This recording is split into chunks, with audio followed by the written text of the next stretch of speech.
Love him already. He's got the Rhode Island twang. The long pass to Moore and a pin block from Martin. Tune in to Cam's Corner. He's going to make it here. Draws the foul for another Rhode Island and one. He's got his own podcast. It's good off the backboard and in. On a break.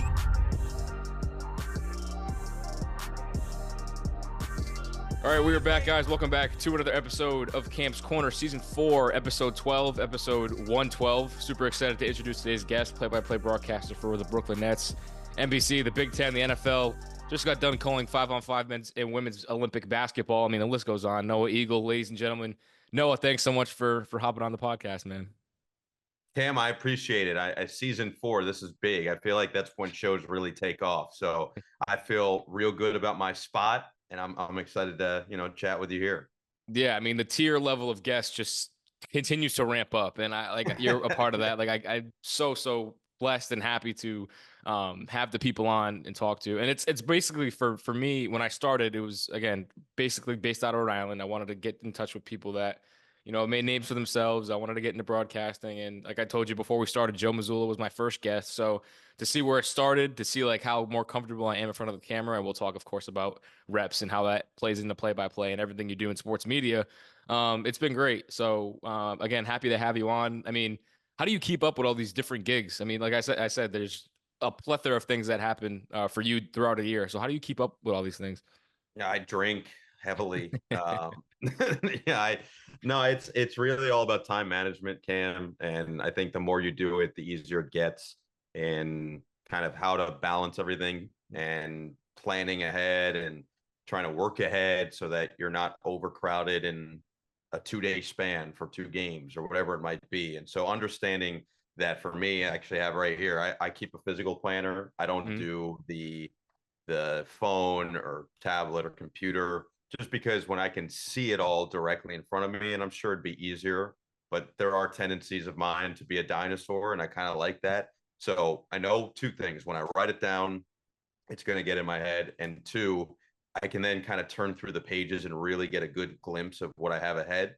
Plus, when I'm about to start a week, I can see the entire week. And so a lot of it is just about budgeting that time and planning to make sure that I can get everything in. But it definitely gets easier with each assignment as I do it. When I first started, I think this is true for any of us, because this is a world, and this is a world that you have to be so uber prepared and over prepared on every assignment you have. I think the tendency when you first start is to prepare even more. And so I think as I've done more as I've gotten more reps, as I've done more games of higher qualities, I haven't necessarily cut corners. I think I've prepared even more, but it's more efficient because I know exactly where to look. I know exactly where to find things. And then I put it down exactly where I know I'm going to look in the game. So the work becomes a little bit more efficient. And then it's just about getting it done. And there is also a point, because I think this is hard to recognize when you first start, but there's a point when you're preparing for a broadcast where you probably are done, and you could keep going and you could find even more, but you don't need to anymore. It's almost better to step away. So understanding and recognizing that point is something that I think I'm still working on and still getting towards. Yeah, and growing up in Essex Falls, New Jersey, only 20 minutes away from the Meadowlands. So I'm sure you grew up a New York Giants fan, right? No, come on. I've got a Keyshawn Johnson Jets signed baby jersey. It's the first jersey I ever owned that's sitting up here in my office. And I was a Jets fan growing up. Cam, all the teams that provided pain from New York and suffering, those are the teams that I grew up rooting I know the feeling. Yeah. So, I mean, people would ask me who I'm a fan of, and I would tell them, and they'd look at me like I was terminally ill, like something was seriously wrong with me. Right. Oh my gosh, I'm so sorry. I'm like, well, no, I chose this life for myself. Right. But the phrase I always heard is it builds character. So I've got a lot of character, Cam, tons of it. Oh, you could tell it. Same thing to my dad. I mean, me and him, big Giants and Knicks fans, coming from Rhode Island, which is kind of ironic. But now, hopefully, the Knicks can have somewhat of a, I don't want to say championship caliber season, but I mean, it's definitely on the brighter end of things from growing up, because I can name the last guy on the bench from their 18 win season to now. So it's cool to see that. And you were a big Lou Amundsen guy. That was the dude. Langston Galloway, all those guys. Yeah. Oh yeah, Random Team names. USA Select. Come on. Yeah. That's actually kind of crazy. I did see that. Yeah.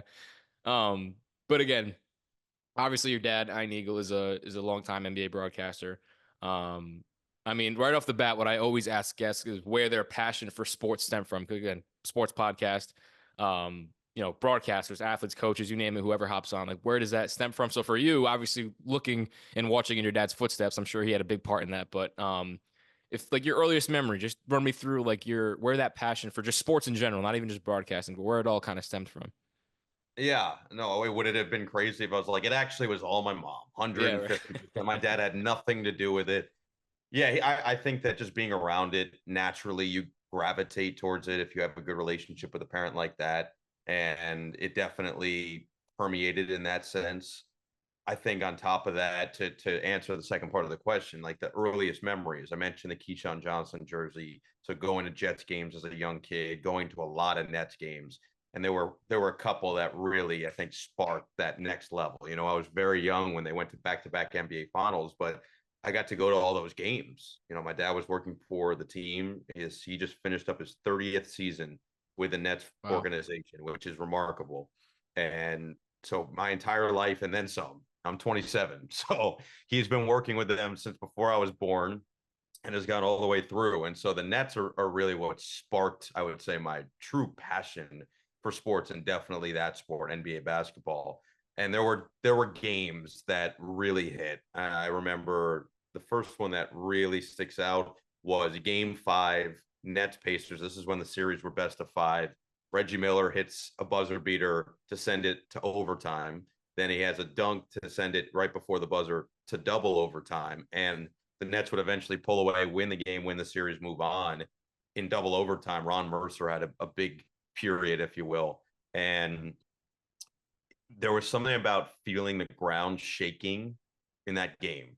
Because we've all, if you're a big enough sports fan, you've probably been to an event where you can literally feel, it feels like an earthquake is around you. Mm. And that was probably the first one that I can think of that felt that way, where I go, well, this was really cool. Like everybody here, all of their backgrounds or whatever their beliefs or any of it, we all put that aside the second we stepped into this building, and we were all looking forward to the same thing, watching an awesome game, and the vast majority of the people there rooting for the same team.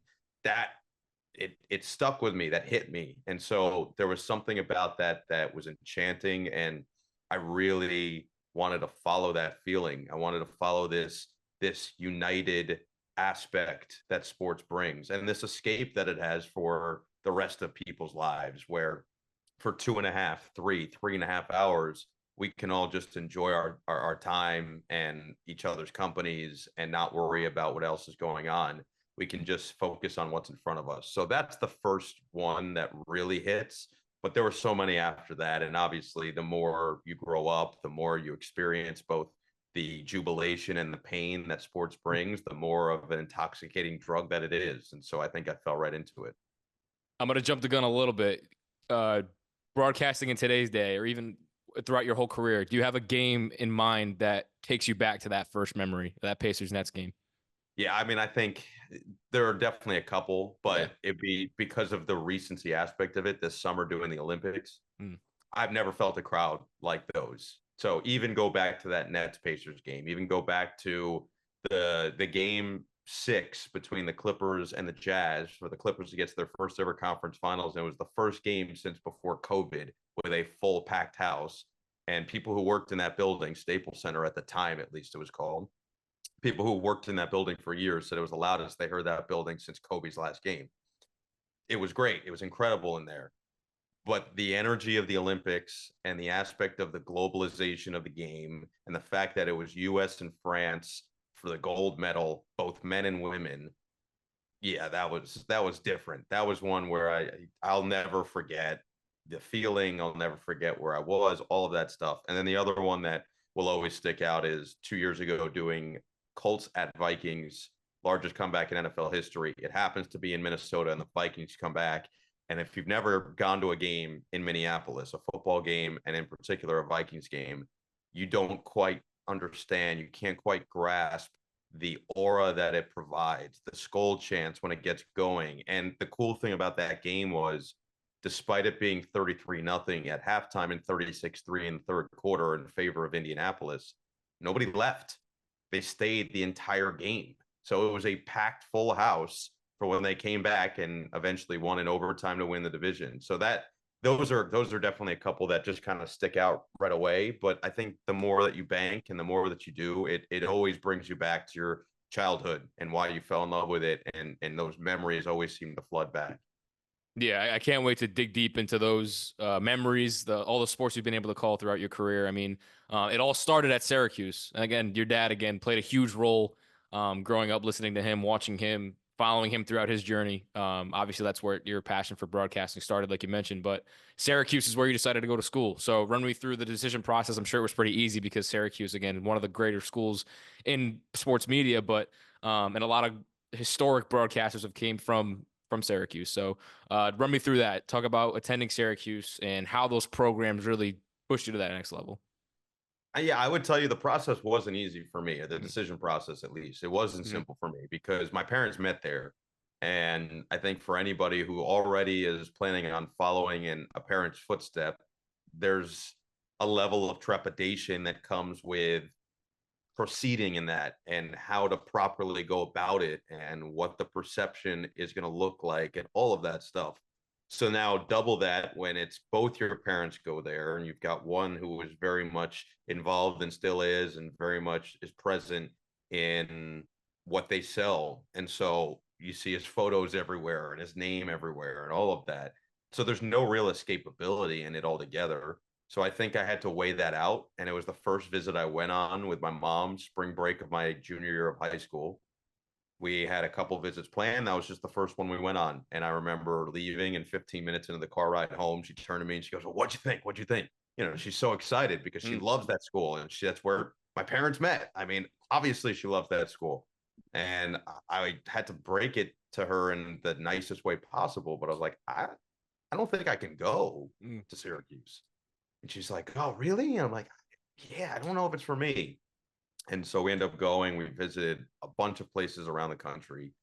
And eventually both my parents really said, you know what? Why don't we go back? Why don't you take a second look? Now that you've seen other places, you can compare it to something else. So go back to Syracuse and see what you think. And the second go around, my mom said, forget their tour. I'm taking you on my tour. I'm showing you the real version of Syracuse that you would actually enjoy if you're a student here. And same deal, 15 minutes on the ride home. She goes, sorry, what do you think? And I said, I have to go here. I'm applying an early decision. I got to go. And the reason was, one, she did a much better job, in my opinion, of showcasing the actual campus. But two, the facilities and the opportunities in the broadcasting sphere were so much more impressive and so much more advanced than most of the other places that I visited. Not to say that the other programs weren't great, because they really were, and they've continued to churn out some legitimate products and legitimate broadcasters across different platforms and realms. But for me, I just go, okay, this is it. I can feel the energy. We also went back on the first day of classes. So we felt that energy of first day of class, people excited, people outside. She took me on like the nicest day of the year when I didn't even think snow was possible, right? And I'm sweating as we're walking from place to place. I'm like, this is great. Who said the weather sucks here? It's crazy bad, but it's well worth it. And you all do it together. So it was the right decision for me. And then from that point on, the one thing I knew is no matter where I was going to end up, the best thing that my parents both told me is you just go and take advantage of every opportunity that's in front of you, while also maintaining that you're a college student. And they were very, very understanding people, very chill people, and they wanted to make sure that I had a great overall college experience. So yes, I was going to work my ass off in the process, but you still have to go out and try to be a college kid. And so I found that right blend over time. I think the first year and a half, first 3 semesters or so, I really just busted my tail, and I just wanted to make sure I was putting myself in good position for the rest of the time. And once I did that, and I kind of proved that I was my own person, I proved that I was going to work and I was going to put in whatever was necessary to reach where I wanted to reach, then I kind of let the rest fall where it was supposed to. But it was perfect. It was everything that I wanted it to be, and I tried literally everything while I was there. Yeah, right. Exactly. Getting into everything under the sun, every sport that you could possibly call. that's kind of like the path that all these broadcasters take. I mean, you got to kind of get into everything and be versatile before you get something that really sticks. Being able to talk with so many different broadcasters and anchors, reporters, you name it. I mean, they say the same thing. They tried to do every single thing that they could to set themselves up once graduation came. But outside of those programs and outside of every game that you were able to call, of course, talk about more so about the connections that you were able to make, because that's a big thing in anything in life. But in sports media, it really goes a long way about the impressions you make on certain people. And of course, like just watching certain people in the programs grow into their own, you know what I mean? Like after you guys graduated or whatever your class was, I'm sure there were people that made paths for their own way and they're off doing their own thing. So one, just talk about, again, those connections, and two, if you've been able to keep in touch with some of the people that you met over the programs over the years. Yeah, of course. I mean, that's a given, and that should be the case anywhere you go. And it's people within the program, people outside the program. I mean, a lot of my close friends come from Syracuse, but I think that's just how life goes. I think you pick up people and you add people within your life and vice versa as you go from stage to stage to stage. So that goes from elementary to middle to high school to college to your first job to your second job to your third job and so on and so forth. But yes, I've got some fantastic relationships from Syracuse and people that are in the industry that I can always rely on, and vice versa. They can always count on me. In terms of the other side of it, alumni, professors, adjuncts, employees, there's a lot of others that you come in contact with over the course of 4 years. And the best example for me is how I got my first job with the Clippers was through our professor. Basically, in some respects, she's in charge. Her name's Olivia Stomsky. She's in charge of the Newhouse Sports Media Center. So she's basically in charge of the sports media space within the Syracuse community, and specifically the media school, which is the SI Newhouse School of Public Communications. And she took that job, I think, before my junior year. So I really got to know her the last 2 years that I was there. And I got to know her. I got to know the voice of the Orange, Matt Park, and Brian Higgins, and many others, Scott Hecht and Kristen Hennessy, and these people that were coming in to fill these roles, some of them with the ACC network on campus, some of them at WAER, like Cora Thomas, who is still someone near and dear to my heart. And I think you build up relationships with people like that just because they're good people. You're not looking at it to say, oh, they're going to help me one day. They might, but the way I always looked at it was, all right, let me actually get to know them. Let me be there and deliver for them when they need me. And you just never know what happens from there. They're always going to be down to help you in any way, but it was never with that mentality of, I need this person to help me. It was in the mentality of, let me get to know them and let them get to know me. And I'm just going to keep taking care of what I need to take care of. I'm going to keep working hard and doing that. But with Olivia, she reached out to me and a couple others, both that were current seniors. This was my senior year, some that were recent graduates. And she said, hey, someone's interested. Can you send me your basketball reel, just a reel of all your basketball stuff? And I was like, sure, who is it? She goes, I mean, I can't tell you. I go, what is this? Like double secret probation? Do I have a 0.0 GPA? What is this? I feel like I should know. She goes, no, it's better if you don't. I go, all right, cool. So I send her the reel. She goes, send me a resume. I go, cool. And then I don't hear back for weeks, honestly, maybe for months. And I remember, I think it was the day after the national championship basketball, where I was driving to a radio show I did every Monday, and I get a call from an LA number, and I pick it up, and I said, hey, and they're like, Noah Eagle. I'm like, yeah. They go, we want to interview you for the Clippers TV job. And I was like, okay, one of my friends is doing something. Yeah, one of my friends is pulling a joke on me. Yeah. And I was like, you sure you have the right person? He's like, yeah. We want to fly you out next week, interview you, and audition you. I was like, okay. So I flew out the following week. I interviewed, I auditioned, I took a red eye back. It went well. Steve Ballmer, the owner of the team, the following week says, I want to meet you one-on-one. I go, great. Flew out to Seattle, met with Steve one-on-one. He sat on his foot the entire interview for 90 minutes. I'm like, that thing's asleep. That thing might be dead. Forget asleep. That thing might never come back to life. But somehow he walked. He was fine. I was like, he's got a bionic ankle.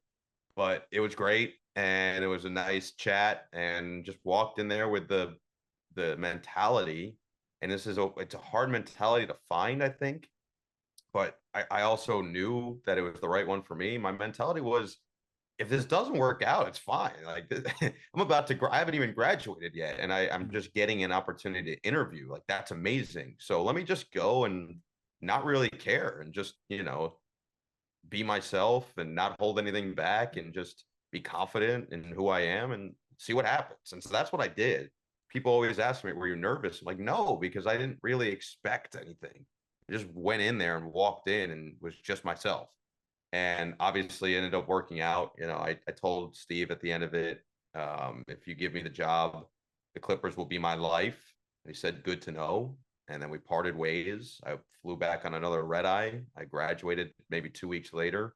And about a week after that, got a call saying they were going to move their radio guy up to TV and that they wanted me to take the radio job. And the rest was history. But none of that would have happened without Professor Stomsky, who got a call from people that she was either mutuals, or they were former coworkers, but people she was friends with in the industry that were helping to run the search for the Clippers. And so it just goes back to us having a good relationship. And that's really what Syracuse is all about. And that's what really any school is all about, is making sure that you are doing your due diligence, but also just being a real person and getting to know these people and letting the rest kind of fall the way it's supposed to.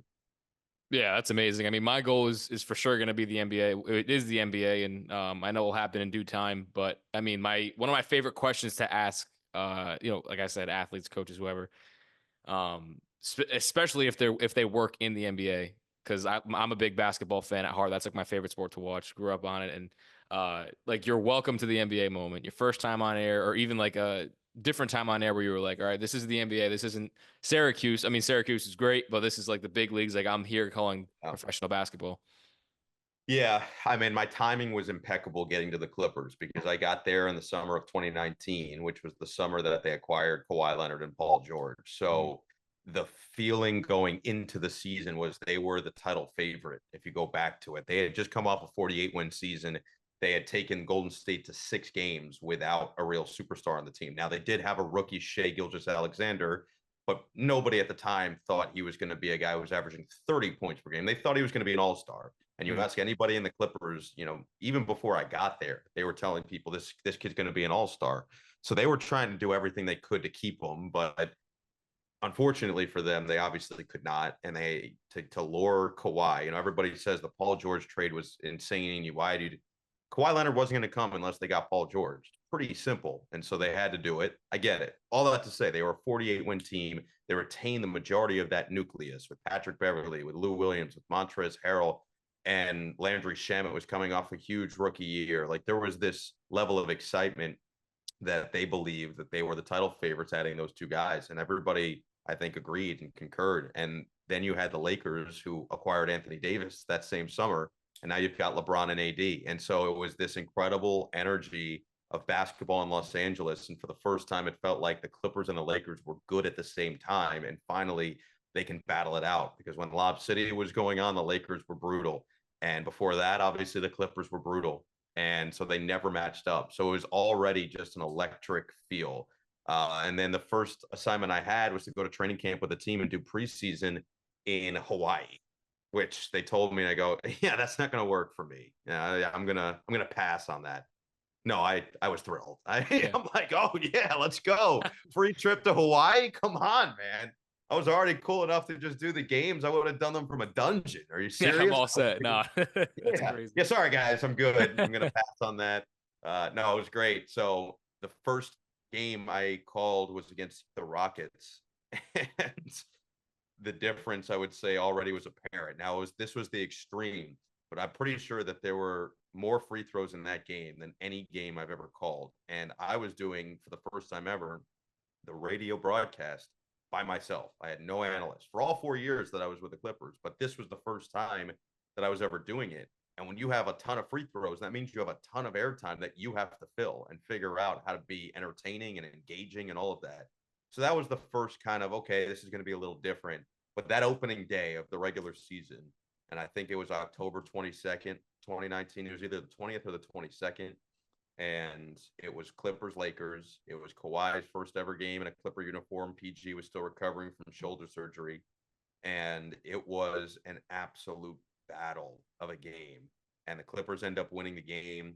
Kawhi had 30 or 31 and outdueled LeBron in the game.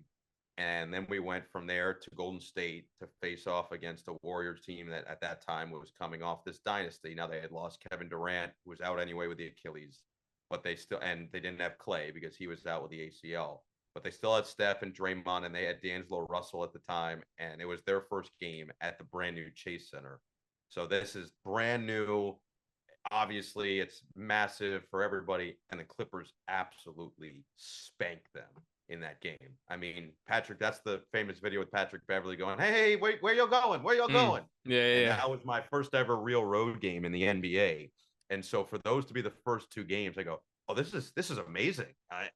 And then slowly but surely over 4 years, you definitely learn, and now 5+ heading with the Nets, but you definitely learn that it's not always like that. And even that season, like the crazy thing about that season, Doc Rivers was the head coach. So think about the stature of the head coach that I have right off the bat, that I'm interviewing before every game and just trying to learn how to deal with something like that, and he was always great with me. But you have something like that, then you've got superstars on the team. Like that's not a normal NBA experience. And so for me, every game was important. Every game felt like life or death. And that was the vibe around the team. That was the vibe around the fan base, where if they lost a game, even if it was to a really good team, let's say they lost to Milwaukee or they lost to the Lakers, it was like the sky was falling every time. And so it was so different than, Syracuse, there's that level of, hey, they care a lot about Syracuse basketball. That is a massive deal. But it wasn't quite to this level of, we know that there's a chance that this team can win a championship this year if everything goes the right way. And then obviously COVID hits. And so that was very different. But the overall first year, I was having such a blast just going. These were all new experiences for me. It was awesome. And I really wish, obviously, COVID never happened, because I do think the Clippers would have had a little bit of a different story if it didn't, because they were playing some excellent basketball. At least I think they get a matchup with the Lakers in the conference finals, and then we have just an all-out battle, because those teams were very evenly matched that year. But you can't change history, and so it was different. I had to adjust on the fly and do games remotely, which was another kind of test for me. And honestly, it was great training. It put me in a mindset that I can do whatever I have to do, and any assignment that I get offered, I'll be ready to go. Yeah, I wanted to ask you down the line, but again, just jumping into these Clippers experiences, the first few years out of school and everything. Like for me personally, like I don't know about you, but before I got into the broadcasting scene, anytime I would see like a professional athlete or like someone I looked up, I would be like so starstruck. Like that's just me as a person. I was always so starstruck. That was like, so my senior year, Ray Allen's son played for URI, so I had the pleasure of calling some of his games. I called his first ever bucket, and Ray was at the game, and I got to meet him. I got to meet who else was at some of those games? Like Quinn Cook was at a game for his cousin that used to play at URI. Jimmy Butler and Kyle Lowry were at a game with their old assistant for the Heat, Anthony Carter, because his son Devin Carter played for PC. Yeah. So like I'm in the midst of all these guys, and this is only in Rhode Island. I can only imagine what it would have been like at Syracuse, of course, being in the NBA. But like those first few years on the job with the Clippers, did you ever have like a starstruck moment, like first getting there, like damn, like Kawhi Leonard, Paul, like they're right. This is the real deal. No, I think part of that is being around my dad for Yeah. my whole life. He's around these stature, that level of stature of person constantly.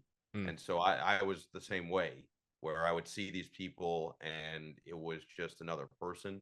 Now I do feel like that was also just my personality in some Yeah. ways, where I never viewed it that way. It's rare for me to get starstruck. I can't recall many times. The only time that I got close, and I still feel like I was very much maintaining composure or whatever, would be Kareem Abdul-Jabbar. I interviewed him actually before I started with the Clippers. So the 2 years prior, I actually did the Junior NBA Global Championship. I was a sideline reporter for Fox, and the second year they go, "Hey, you're going to interview Kareem," and they would mess with me all the time. I was the young guy, so they would mess with me. But that one, I thought I would have gotten starstruck by who I was working with, because I grew up and Vince Carter was my favorite player of all time. He was a net obviously in the kind of formative years of my life. And so for me, that was everything. And I was working with him now. And every day I was hanging out with him and I wasn't really getting starstruck over him. And so I felt like, okay, if I'm not going to get starstruck over Vince, I'm not going to get starstruck over anybody. And then they go, hey, you're going to interview Kareem. And I thought they were messing with me. They're like, ah, yeah, good one. And they're like, no, seriously, you got to go over to him and say, hey, who you are, and say you're going to interview him. I'm like, what? And so I go over, and Kareem is sitting courtside next to his daughter. And I'm like, where am I supposed to go? So I go up and I say, hey, Mr. Abdul-Jabbar, No Eagle, here with Fox. They said that you'd be okay to get interviewed. He goes, oh, yeah, that's okay. I go, great. And then he looks to his daughter. He goes, you're going to have to get up. And so I had to take his daughter's seat. And I was like, I'm so sorry. She's like, no, it's totally fine. I was like, I'll come get you. Like, it won't be fat. It won't be long. It'll be very quick. She goes, no, take your time. So he was good. He was gracious and everything. And then we moved on from there. But yeah, that would be the closest I got. Really around the players, no, they were, to me, I think that part of the requirement of this job is almost seeing yourself on everybody else's level. Now, you don't have to be cocky, but you've Yeah. got to have a quiet confidence of, you know what, we're the same. We're traveling the same way. We're staying in the same place, because that's what you do when you go with the team and work for a team. So I think the sooner you see that, the easier the job becomes, because they're not immortal anymore. Now everybody's on an even playing field. And I do think that's important, just in being a good broadcaster overall. Yeah, and again, like we talked about how you've maneuvered around basketball, football. I saw you were an MLB studio host at one point. So like, there's just a bunch of different sports. Like again, like post college, because of course in college, like you want to do as much as possible, but still graduating and doing all these things. Like, how do you maneuver from sport to sport? How do all these different opportunities come, and how do you apply yourself for these opportunities with these major leagues and stuff like that? Yeah, so I think the thing that I always try to remind, and this is true with any field, the thing to remind yourself is the hardest job to get is the first one. The hardest big break to get is that first big break. Because to me, once you get that first big one, and this is what I've seen, the rest can fall. It's like the first domino that then knocks the rest of them over. And that's been the case for me. I got the Clipper job, and now I wasn't as much of a risk anymore. And then even if it was a slight risk to get the next step up, whatever that might be with a network or something, I did the Nickelodeon game. It was Yeah. risky for them to Yep. put me on that. I was, I think, 23 or 24. And so I was young, and they took that risk and it went well. So now the next person is a little bit more willing to take the risk, because now I'm not an unknown commodity. And with each thing that I did, I was even more known of a commodity. So the rest just kind of happened. And then eventually it led to me getting hired by NBC. And now, I work with them. And so they can put me on whatever they want. So that included, you mentioned it off the top, Big Ten was really what I initially got hired for. So I was doing the Big Ten football game of the week and the Big Ten basketball game of the week that they had.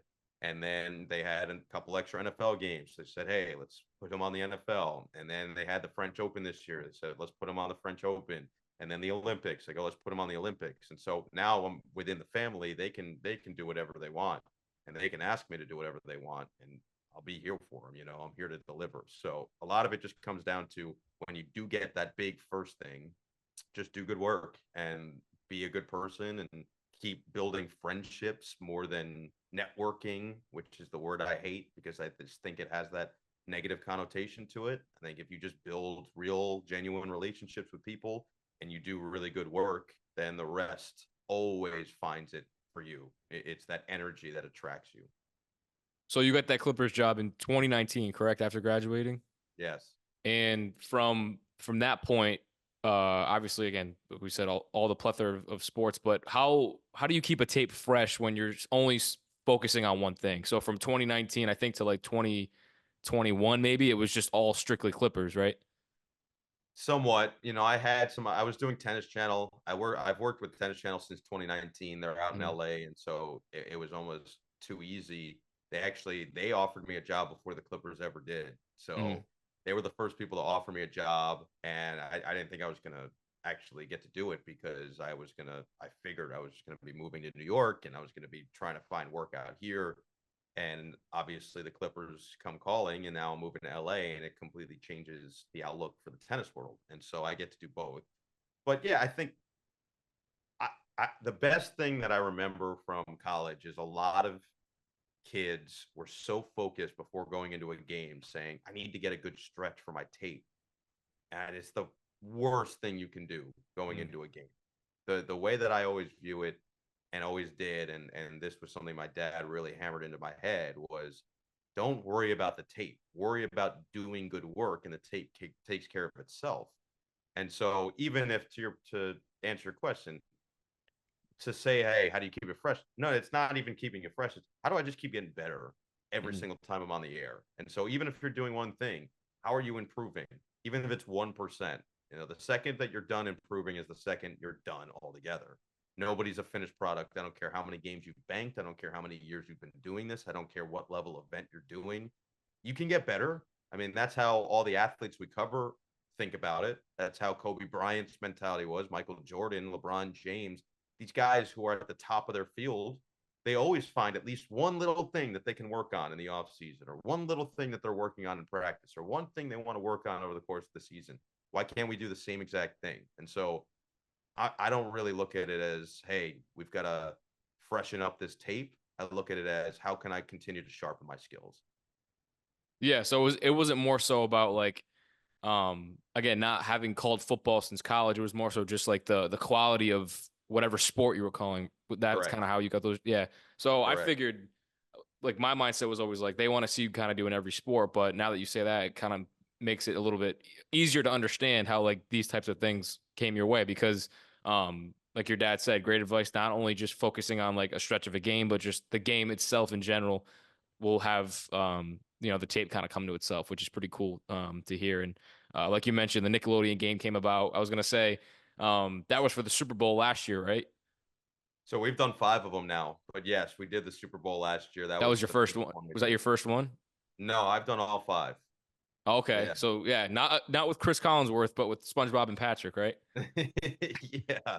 So I mean, it's been an interesting evolution for that game. The first one we did was January of 2021. And so that was me, Nate Burleson, Gabby Nevaeh Green, and Lex Lumpkin. The 4 of us kind of launched this thing. The next year, we had young Dylan to the fold. We did Cowboys and 49ers, the game that Dak slid down and ran out of time. So we went to AT&T Stadium for that. The following year, we did a Christmas game in LA. It was Rams hosting the Broncos, where Patrick roasted Russell Wilson. And after Patrick roasted Russell Wilson and it went viral because he said, that's not what he wanted to cook. Yeah. Once he gave him that and everybody loved it, I think the NFL, Nickelodeon, and Paramount all were like, we need to do this at the highest level. And then they had the Super Bowl that year. And so we did 2 games last year. One was a Christmas game again, Chiefs, Raiders. And that one was with a Teenage Mutant Ninja Turtle, Nate, and myself.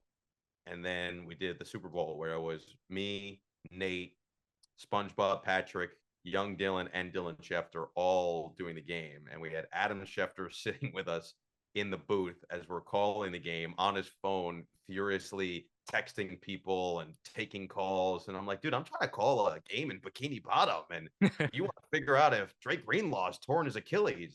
There's a lot going on right here, but one of the cooler experiences for sure. And I definitely never thought that I would call a game with my good friends now from Bikini Bottom. It wasn't even just SpongeBob and Patrick. I should say Larry the Lobster was there. Sandy Cheeks was there. So we had a full squad, and it was an absolute blast. So another one of those that I'll never forget for sure. And obviously an incredible game. I remember seeing that for the first time, that they launched the Nickelodeon broadcasts. And for my friends that watch the pod and that of course have known me for my like entire life, like they know that I love doing like the stupid little like voice impressions. I've always wanted to be like a voice actor, like for like a give me what you got, man. I gotta hear Dude, it that's now. the thing. That's the thing. I haven't unleashed one on the podcast yet, and I don't know if I'm ready for it, but but that's the thing. You got to break out of your shell to show the people what you got. Well, listen, Cam, to get that job, the craziest thing is to get that job. When I interviewed for it the first year, they said the woman Paula who was interviewing me said, look, it's not a requirement. I thought they were just talking to me. I thought I was doing, but I found out later, like years later, that I was one of three, and they were fine with all three going in. They're like, hey, whichever one we get the best vibe from. And I was the only one, apparently, when they asked if you watch Nickelodeon, that not only said yes, I was the only one that said yes, but not only said yes, but then broke into all impressions, whether it was Patrick, I did Drake and Josh. I told this whole story about That's my literally sister. me. That's, oh my God. Yeah, I said this whole story about how my sister's number one regret was never getting to meet Josh Peck because she had multiple opportunities to do it. And I just gave a hug, big brother, and they're like, we got to have this guy. He's got to do it. This is perfect. And so that's how I got it for sure. Yeah, you just got to do it. I know. Like I've never did it on. Well, so funny backstory for my intro for the podcast. The last clip is a clip of me in high school shooting a corner three, right? And the name Cam's Corner came from my good friends back at home, Nick and Tom, Camella, and one day I was trying to figure out a name. I had the idea of the pod. I couldn't think of like a name for it, and they were like, "What about Cam's Corner? Like you were always good at shooting threes in the corner." And there was an episode of Family Guy where Peter Griffin is doing the corner three like lag, and like he's just shooting corner threes, going corner three. Like that's like that was the thing. Like that was like that should be your thing. That should be like your shtick. And like obviously like that kind of just stuck. Like I have that soundbite in that intro since 2021. So trying to bring a little bit of personality for sure to like to this and to the broadcast. I mean, like when I saw the voice of I always forget his name, but the voice of Patrick calling Bill Fagerbacke. I would love to. Oh my God, me like that's like my dream to call sports and to be a cartoon character. That is amazing. Yeah, it was pretty awesome. The question is, are you going to now incorporate a little bit of Cleveland? And that's not fair. See, I can't do that. No corners.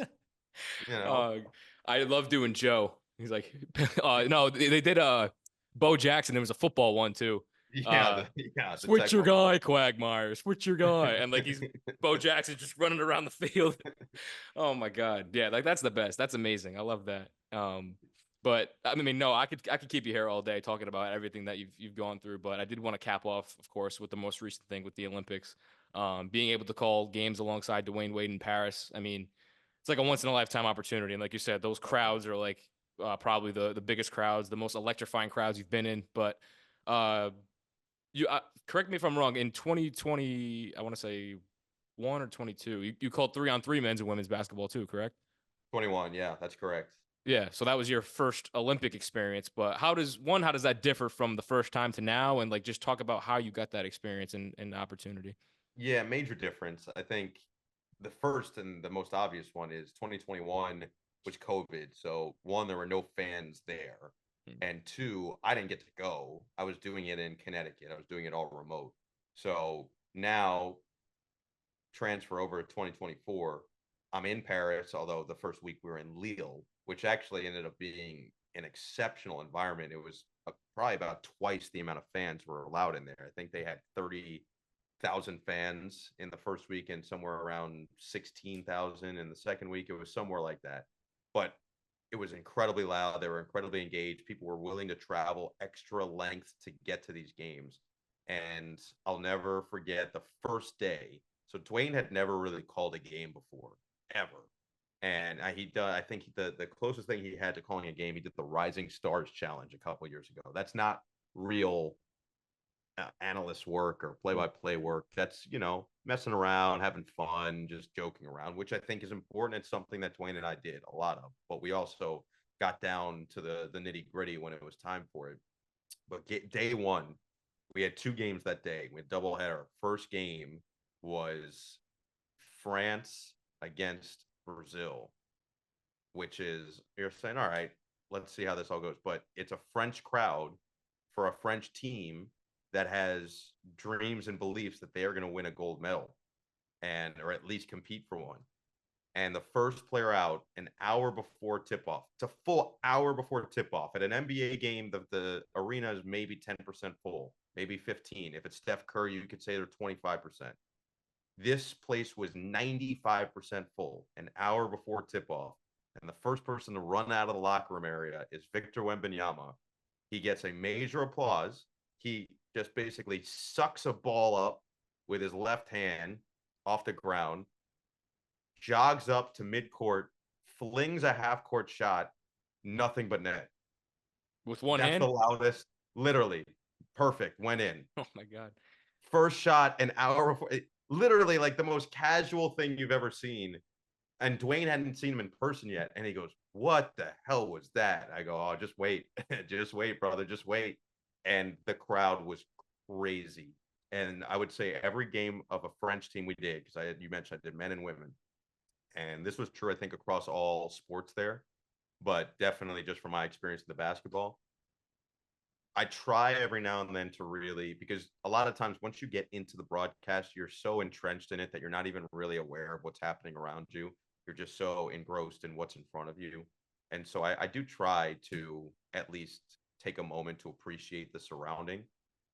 And it was made easy when I did these French games because the French team would come out, they would warm up, everything, it would be crazy already.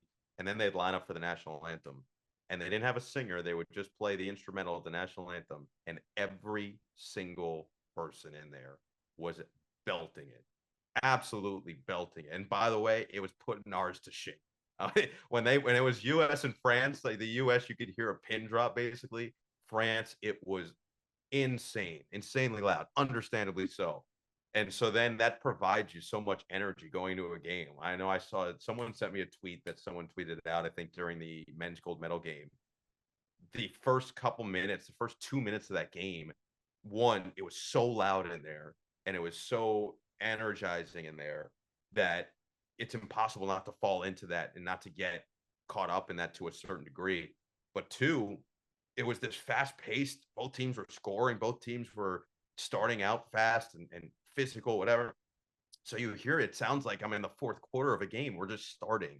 And I think someone sent me a tweet. It was like, please tell No Eagle not to lose his voice by the second quarter. And I'm like, I know, I'm trying my best over here. Tough. But this You can't hear energy it. is unreal. No, it's unreal. And so yeah, those were really, really special. Those rank. It's gonna be hard, after the last 4 days, because in the last 4 days we had US come back against Serbia in the semifinals and shock everybody to win that game.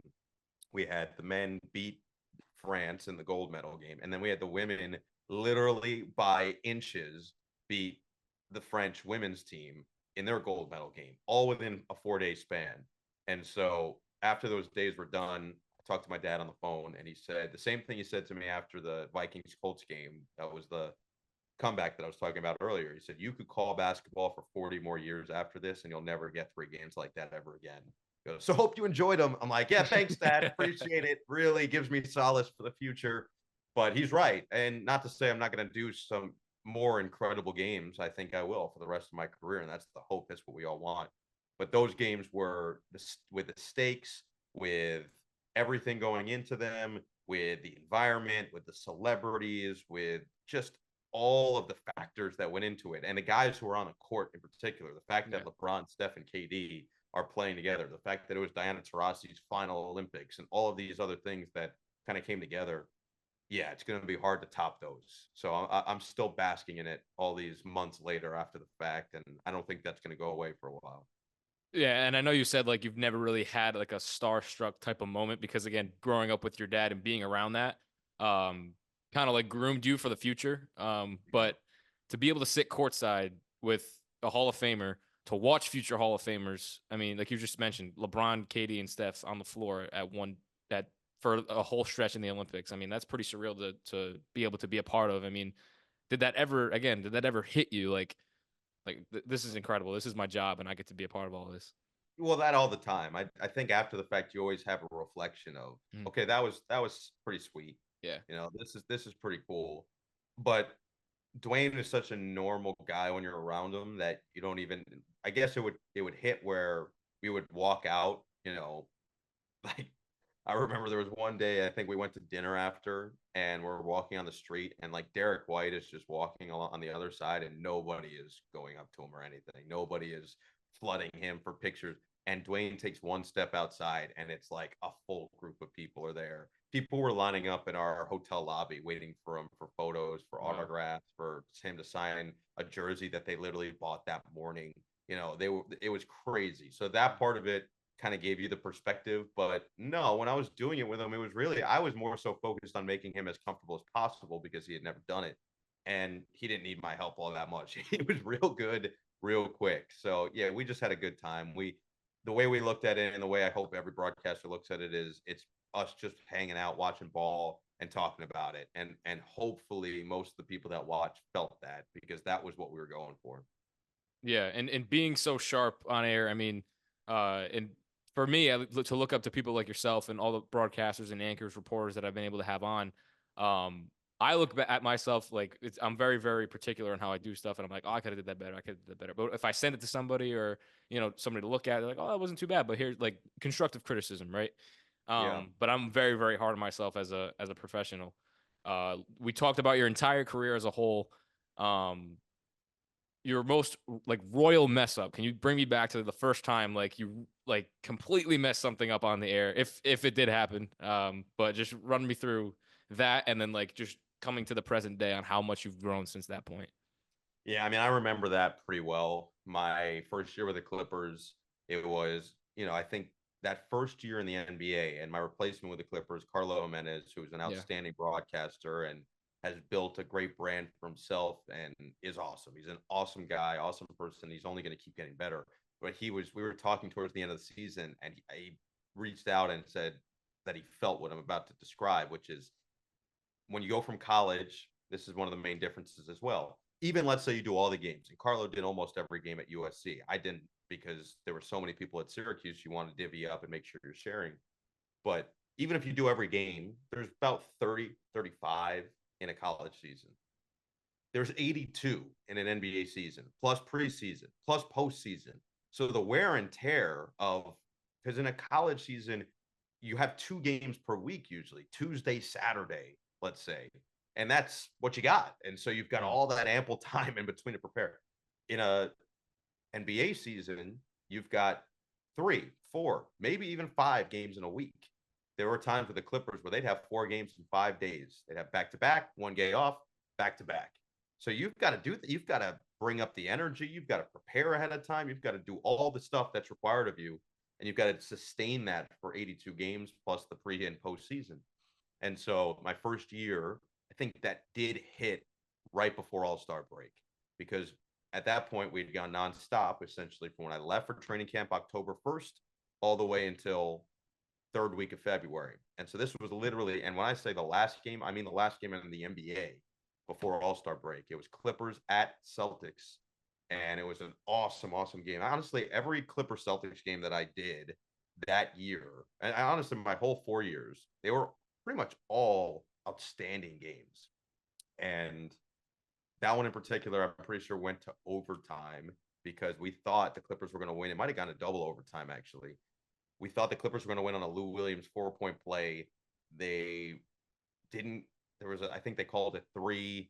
There was something about it. They did not call a foul. Like it was something crazy. But I do remember my biggest mess up in that game. Marcus Morris had joined the team at the trade deadline. It was a big acquisition at the time. He was averaging a career high in New York, where he's now back playing for the Knicks this year. He was having a career season and shooting 46% from 3. So it felt like it was the guy who was going to essentially be the missing piece for the Clippers. And he's in the game late, former Celtic as well. And he kicks it out, gets a rebound. Somehow he ends up with a ball to tie the game late in regulation to essentially send it to overtime. And I think I was discombobulated, the wear and tear of the season. The seat for radio in Boston was my first time ever sitting there. It's behind the basket in the corner, so you're getting blocked from seeing a portion of the court. So I think I was just out of my element, and I called him Marcus Smart. And now I'm doing radio. Marcus Smart plays for the wrong team, and if he made a basket, the game's over. And I'm, losing my mind over it. And then I realize it. Now I try to backtrack, and I felt terrible about it because it's a huge shot in the waning seconds. And when they play back the highlights of the game, you have to include that. And so I just knew it in the moment. And so we end up going through. The Clippers end up losing that game in double overtime. I'm pretty sure it was. And the best thing that you can do as a broadcaster is you just flush it and move. but it did give me this great lesson of, hey, no matter how tired you are, no matter what's going on outside, no matter how many games you've done in the week, no one at home cares. No, they just want the information. They want to make sure that just you're giving what they need, what they require all the time. And so it was a good reminder that even when you're exhausted, you've got to be on your P's and Q's. You've got to be focused, locked in. And I don't think I ever did that again. I can promise you that much. You might every now and then say the wrong name, but it's not in a big moment. The big moments, I know you've got to be hyper focused. And I think ever since then I have been. Yeah, I mean, it's pretty surreal to get you to talk about all these different experiences in such a little time, all these things that have happened in your career. It's pretty amazing. And I know I caught you in the midst of football season. I know you're a very busy guy. So like I said, I appreciate you so much, Noah, for hopping on. I want to close off the podcast with, if you could tell your younger self something that you know now, piece of advice, what would you tell him? So the best piece of advice I remember that first year with the Clippers I got was from Rip Hamilton. I was doing All-Star Weekend stuff with him that year, and his kids were there, and his kids were fearless. Anybody they saw that they wanted a photo with or they wanted an autograph, they went right up to them. They didn't care who it was. Giannis, yeah, of course. Jokic, yeah, no problem. So I was like, man, your kids are not bashful, huh? And he goes, yeah, I tell them every day, closed mouths don't get fed. And I was like, what? And he goes, closed mouths don't get fed. And no one had put it like that to me before. I was always, by nature, still am, fairly shy person. And I was never an advocate for myself when I was younger. And so it gave me this mentality, or this at least perspective of, hey, no one's going to do it for you. If you want something, a lot of times you've got to go and fight for yourself. If something isn't going the way you need it to go, or someone isn't treating you the way you need to be treated, sometimes it's okay to speak up, because you're not going to be fed. You're going to stay hungry if your mouth is closed. So that's probably what I would tell my younger self, is just be a little bit more bold every now and then. You don't have to be in your face. You don't have to be annoying about it, but understand the moments where it's okay to, at least speak for yourself. I talked with NBA vet CJ Miles I would say a month ago. Not only did he say his welcome to the NBA moment was against Rip, but he said the exact same thing that you just said. So yeah, man, that is amazing. Great way to end off the pod again. Episode 112, season 4, episode 12. Noah Eagle. Thank you again so much for hopping on. And we'll see you guys in the next episode of Camp's Corner.